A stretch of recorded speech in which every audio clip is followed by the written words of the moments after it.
ये पूरा कहाँ बनाया गया? पटना में। कई ऐसे राज्य हैं जहां पर पूरा कहाँ बनाया गया? दरभंगा में। बंगाल की बात करें वहां पर और देश का प्रधानमंत्री आके बोलता कि सीमांचल में घुसपैठ किया है।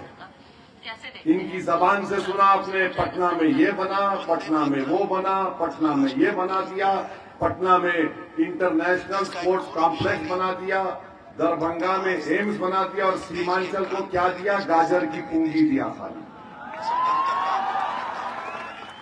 मगर प्रधानमंत्री जान लो, अब तुमको जबान से सीमांचल जिंदाबाद हम बोलने लगाएंगे इंशाअल्लाह ताला। तुम ये देश का प्रधानमंत्री सीमांचल अरारिया में आकर कहता है पटना में ये, पटना में वो, दरभंगा में ये।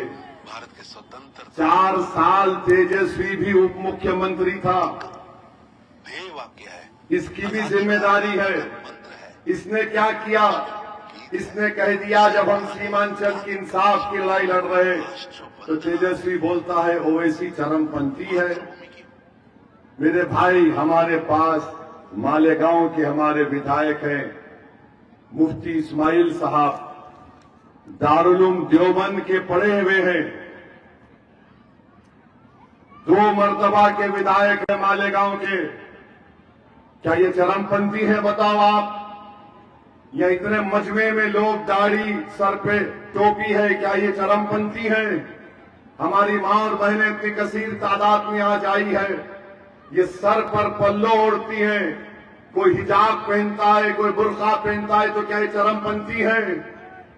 मस्जिद को जाना, 5 वक्त की नमाज पढ़ना, कुरान की तिलावत करना, मदरसे में पढ़ाना, मदरसे में बच्चों को पढ़ना, क्या ये सब चरमपंथी बन जाते हैं? ये तेजस्वी का सोच है। तो नरेंद्र मोदी ने एक भाषण में कहा था कि कपड़े देखकर पहचानो। कहा था? उसका भाषण निकाल कर देखो। मोदी ने कहा था कि इनके कपड़े देखकर पहचानो। तो तेजस्वी क्योंकि मोदी का छोटा भाई बन गया, उसने चेहरे पे दाढ़ी, टोपी, बुर्का, पल्लो देखकर कह रहा ये सब चरमपंथी है। अब इस पर कोई नहीं बोलता है।